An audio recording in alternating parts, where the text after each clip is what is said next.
Heç demə, varlı adamlar pul müqabilində və əyləncə üçün insanoğluna çıxırmışlar. Bəli, səhv eşitmədiniz əziz izləyicilər, heyvan yox insanoğluna. Çox dəhşətli bir faktdır, amma həqiqətdir. Hər vaxtınız xeyir, qısa başlığıyla qarşınızdayım. Məlum olub ki, dünyadan, xüsusən də Avropadan olan çox varlı insanlar küllü miqdarda pul ödəyərək sadəcə əyləncə xətrinə gedib snayperlə insanları güllələyirmişlər.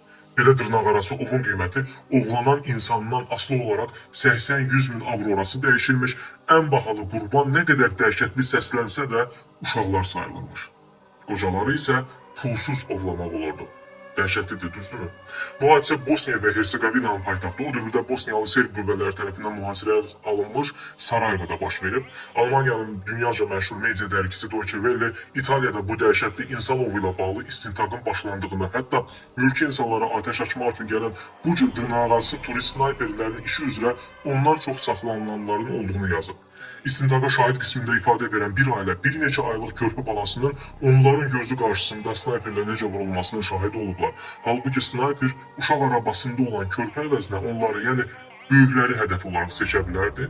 Belə çıxır ki, Sarayevada insanovu həqiqət imiş.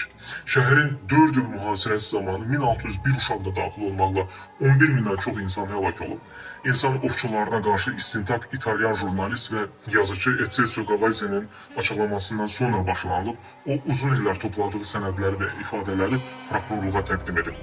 İtaliya belə bir məhkəmə araşdırmasına başlayan ilk ölkədir və yaxın vaxtlarda ittiham olunanların konkret adları açıqlana bilər.